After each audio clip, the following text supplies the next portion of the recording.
Hello students, जहाँ तक कि पिछले क्लास में हम लोगों ने पढ़ा था कि किस तरीके से रानियों को गांव से बाहर रखा गया था महल में, और किस तरीके से राजा के सारे पैसे ठगों के द्वारा ठगे जा चुके थे। और राजा ने चलते चलते चौवाली राजकन्या के गांव में पहुंची, और वहाँ पे कुछ शर्तें थी कि जो राजकुमार उस राजकन्या के साथ अगर शतरंज में गेम जीत जाएगा, राजकन्या उसके साथ विवाह करेगी। तो ये बात राजा को पता चला। राजा को ये शर्त बताया गया कि अगर आप जीत जाएंगे तो उस राजकुमारी, जिस राजकुमारी के साथ शर्तें रखी गई थी, उस राजकुमारी के साथ शादी कर दिया जाएगा। ठीक उन्हीं ने उसी प्रकार जिस तरीके से शर्त था उस तरीके से उन्होंने शर्त को माना, और शतरंज का गेम खेल शुरू हो गया। और राजा ने इस शतरंज के गेम को हार गया और उसे जेल में रख दिया गया। कहने का तात्पर्य, इससे पहले कुछ शर्तें थी जिस शर्त में लिखा गया था कि अगर जो कोई इस राजकन्या के साथ अगर शतरंज के गेम में हार जाएगा उसे जेल में रखा जाएगा। और इस राजा ने भी उस राजकन्या के साथ, उस राजकुमारी के साथ ये शतरंज का गेम खेल हार गया और उन्हें जेल में रख दिया गया। यह बात राजा के रानी जो थी उसे गांव के बाहर जो रखा गया था, तो उन्हें इस बात का पता चला। रानी को सुनकर बड़ा दुख हुआ। उस राज की हालत बिगड़ती जा चुकी थी, और उन्होंने इसका अपने गांव की दशा को देखने के लिए रानी जो थी वो अपने गांव के लिए निकल पड़ी। और रानी जो जिस तरीके से अपने गांव को चली उसकी दशा देखने के लिए, तो वो रास्ते में वो 3 ठग धूर्त जो थे, जिन्होंने राजा को ठगा था, उन तीनों ठगों ने भी रानी को देखा और उसे भी ठगना चाहा। तो पहले धूर्त जो थे, ठग जो थे, वो रानी के पास आया और बोला कि रानी, मैं अपना आँख जो आपके पास गिरवी रखा था वो मुझे पैसे लेकर के वो मुझे आँख लौटा दे। जिस तरीके से उन्होंने राजा को ठगा था, जिस बहाना बना करके राजा को ठगा था, वही बहाना बना करके उन्होंने रानी को भी ठगना चाहा। रानी ने अपने बुद्धि के साथ, अपने विवेक के साथ उससे सामना किया, और वो रानी बोली कि ठीक है, मेरे पास बहुत सारे आँख गिरवी रखे हुए हैं, तुम अपना एक आँख लेने के लिए दूसरा आँख मुझे दो, और मैं उसे नाप तोल करके उसके बराबरी का जो आँख होगा वो तुझे लौटा दूंगा। कहने का मतलब ये है कि हमारे दो आँख जो होते हैं वो एक जैसे होते हैं। तो वो ठगों के साथ जो वो रानी बोली कि ठगों के, अगर तुम अपना एक आँख दोगे तो मैं उससे वजन करके दूसरा आँख, क्योंकि मेरे पास बहुत सारे आँख गिरवी रखे हैं, तो रानी बोली कि अगर एक आँख दोगे तो उसे मैं तौल करके उसी हिसाब का आँख में दूसरा लौटा दूंगा। तुम एक काम करो, जो तुम्हारी आँख है वो मुझे दे दो, उसे तौल कर मैं तुम्हें दूसरी आँख दे दूंगी। रानी का जवाब सुनकर ठग बहुत घबराया, वह हाथ पैर जोड़कर माफी मांगने लगा। रानी जवाब अंत में ठग ने विनती करके 4000 रुपये देकर अपनी जान बचाई। कहने का मतलब, उन्होंने ये जब रानी की बात सुनी कि एक आँख दो तब दूसरा आँख मिलेगा, तो उन्होंने अपना 4000 रुपया रानी को वापस दिया, और किसी तरीके से हाथ पैर जोड़ करके वहाँ से वो ठग ने चल निकला। फिर रानी थोड़ी दूर वहाँ से आगे निकलती है तो दूसरा धूर्त यानी दूसरा ठग रानी को मिला, और उन्हें कहने लगा कि कान काटते, कि रानी का दूसरा नौकर कान काटने ही वाला, तो उसने भी 4000 रुपये देकर रानी का पीछा छुड़ाया। कहने का मतलब, जो कान का बहाना बनाया था, कान का जो झूठा ठग था, उन्होंने भी बोला कि रानी, मैंने जो आपको एक कान दिया था वो मुझे एक कान वापस दे दे।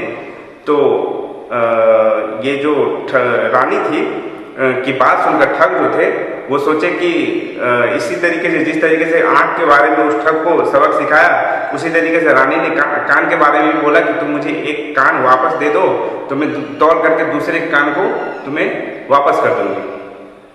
किसी तरीके से उस ठग ने भी अपना जो पैसे उससे 2000-4000 रुपये जो लिए थे गिरवी, उसे वापस किया, हाथ पाँव जोड़ करके वहाँ से बाहर चलने, वो ठग जो थे वहाँ से चले गए।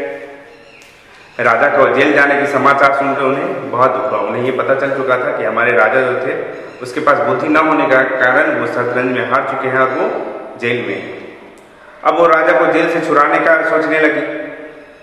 उसे पता लगाया कि राजकुमारी चौवाली किस प्रकार का शतरंज खेलती है। उन्हें ये पता लग गया था कि उन्होंने शतरंज के खेल में हारा है राजा, और उन्हें जेल में रखा गया है। तो उन्होंने ये सोची कि आखिर कौन सी ऐसा खेल है जिन्होंने शतरंज में वो खेलती है और सारे लोग हार जाते हैं।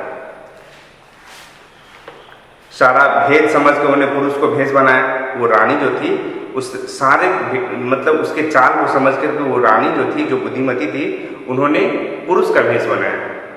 रानी पुरुष का भेष बनाकर राजकुमारी चौवाली के साथ उनके साथ शतरंज खेलने गई। कहने का मतलब राजा की पत्नी थी, रानी थी, वो अपना भेष पुरुष का भेष बनाकर उसके साथ शतरंज खेलने गई और शतरंज के खेल राजकुमारी चौवाली हार गई। कहने का मतलब रानी जो उसके साथ खेलने गई तो वो राजकुमारी चौवाली जो थी उन्होंने वो गेम हार गई और ये रानी जो थी वो गेम जीत गई। कहने का मतलब चौवाले की राजकुमारी राजकन्या जो थी वो शतरंज में हार गई और ये रानी जो थी वो शतरंज में जीत गई। वहाँ विवाह की शर्तें पूरी हुई। कहने का मतलब वो जो शर्त रखी हुई थी कि जो मेरे साथ इस शतरंज के खेल को जीत जाएगा मैं उससे शादी करूंगा, तो ठीक उसी प्रकार ऐसे ही उन्होंने वहाँ शतरंज के खेल को उन्होंने जीत लिया। वो रानी थी लेकिन उन्होंने पुरुष का वेश बनाया था। अब सारे शर्तें तो पूरी हो गई थी, बस एक दस्तूर होता है जो भवड़े का दस्तूर होता है वो बाकी था। उन्होंने घूम फिर कर धूमधाम से शादी की जाए। उन्होंने सोचा कि घर चलकर वहाँ से धूमधाम से शादी की जाए। राजकुमारी का विवाह निश्चित के सारे कैदी छोड़ दिए गए। कहने का मतलब पहले से जितने सारे कैदी जेल में बंद पड़े थे हार करके, उन्हें सारे को छोड़ दिया गया। दूसरे सवेरे रानी कुमारी राज चौवाली को विदा करके हाथी घोड़े 10 और बहुत सारे धन के साथ उन्हें नगर को चली। कुछ दिन में वह अपनी नगर में आ पहुंची। कहने का मतलब वो जो शतरंज में हारी थी चौवाली राजकन्या वो और जो रानी थी जो राजा पुरुष का वेश बना ली थी वो दोनों नगर को आ गए। जब रानी लौट कर अपने नगर आए तो देखते हैं कि रानी के मकान के पास औषधालय, पाठशाला, अनाथालय, कहने का मतलब वो लोग जहाँ पे राजा ने उसे छोड़ के एक महल में रखा था वहाँ ने अपने पैसे से, अपने बुद्धि से सारे जो पाठशाला, औषधालय, दवाखाना जो खुलवाए थे वो बहुत चहल पहल थी, बहुत रौनक थी। वहाँ देख करके राजा अचंभ में पड़ गया। सोचने लगा कि रानी को मैंने एक पैसे तो नहीं दिया था, उसने लाखों की इमारतें कैसे बनवाई। अब राजा सोचने लगे मैंने तो उसे एक भी पैसा नहीं दिया था, इन्होंने इतनी बड़ी इमारतें और इतने अनाथालय या औषधालय कैसे खुलवा दिए, इतनी बड़ी इमारतें कैसे बनवा ली। राजा को रानी की बुद्धिमत्ता पर विश्वास हो गया। राजा ने लज्जित होकर सिर नीचा कर लिया। फिर कुछ देर बाद रानी से कहने लगा, रानी अभी तक मैं बड़ी भूल में था, तुमने मेरी आंखें खोल दी। अभी तक मैंने पैसे ही सब कुछ समझता था, लेकिन मेरी आज आपने समझ खोल दी और बुद्धि के आगे पैसे कोई चीज नहीं होती है। शुभ मुहूर्त में राजकुमारी चौवाली की विवाह राजा के साथ धूमधाम से हो गया और दोनों रानियां महल में आनंदपूर्वक रहने लगी। कहने का मतलब इस तरीके से उन्होंने राजा की बुद्धि को ये साबित कर दिया और इस तरीके से उन्हें ये समझा दिया, इस तरीके से उन्होंने इस तरीके से उसे बता दिया कि पैसा ही सब कुछ नहीं है, बुद्धि सबसे श्रेष्ठ है। और राजा को इस चीज के लेकर के वहां पे नतमस्तक होना पड़ा और समझना पड़ा कि दुनिया में पैसा ही सब कुछ नहीं है, बुद्धि बड़ी चीज है। क्योंकि जहाँ पे रानियां को उन्होंने रखा था वहां पे कुछ दे करके नहीं भेजा था, लेकिन रानियां ने वहां पे अपने बुद्धि के चलते, अपने बुद्धि के कारण वहां पे सारे कुछ, वहां पे सब कुछ खुलवा दिए। वहां पे रौनक चहल पहल हो गई और बुद्धि के साथ उन्होंने शतरंज का गेम जीतकर उस कन्या को भी शादी करके अपने घर ले आई और राजा की दोनों कन्या एक साथ हंसी खुशी रहने लगी। तो इस कहानी से हमें ये सीख मिलती है, इस कहानी का ये तात्पर्य होता है कि पैसा ही सब कुछ नहीं होता है, पैसा ही से सारे राजकाज नहीं चलते हैं।